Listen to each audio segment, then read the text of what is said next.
लाल बहादुर शास्त्री राष्ट्रीय प्रशासनिक अकेडमी के पूर्व डायरेक्टर संजीव चोपड़ा की किताब द ग्रेट कॉन्सिलेटर का विमोचन आज दिल्ली के इंडिया इंटरनेशनल सेंटर में हुआ, जिसमें मुख्य अतिथि के तौर पर बिहार के राज्यपाल आरिफ मोहम्मद खान ने शिरकत की। इस दौरान उन्होंने पूर्व प्रधानमंत्री लाल बहादुर शास्त्री के जीवन से प्रेरणा लेने की बात कही। वहीं इस कार्यक्रम में जिंदल ग्लोबल लॉ स्कूल की प्रोफेसर और ऑथर ऐश्वर्या पंडित शर्मा भी मौजूद रही। उन्होंने कहा कि इस किताब के जरिए संजीव चोपड़ा जी ने शास्त्री जी के बारे में बहुत सारे तथ्य सामने लाए हैं। आपको बता दें कि संजीव चोपड़ा की किताब पूर्व प्रधानमंत्री लाल बहादुर शास्त्री के जीवन पर आधारित है।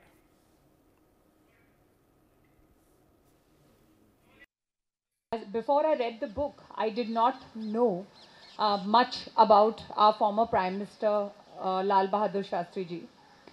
Primarily because of reasons already stated here by the other people at the panel, which was largely the paucity of books being written on him, and the number of works were very limited, and no one had really taken the cudgels to actually get the material together, put it all under one book and manuscript, and kind of work towards it diligently. So that is why my most heartfelt congratulations to Sanjeev Chopra ji for achieving this really great feat. And I think to get the material together and to work on it requires a kind of perseverance which is very limited these days.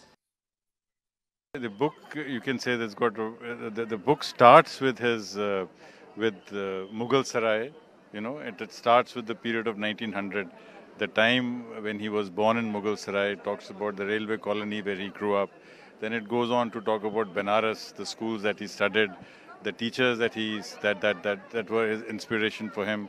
Then it talks about Benares Hindu University. It talks about Mahatma Gandhi's presence there. It talks about Kashi Vidyapeeth.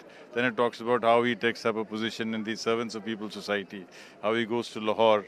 Then the work that he did with the Achut Udhar in Meerut and Muzaffarnagar. Then of course he becomes the district secretary of the Congress. So there are 36 chapters in the book, you know, which discuss various phases of his life. You know, from the beginning to the last to his last efforts at making a lasting peace with Pakistan in Tashkent.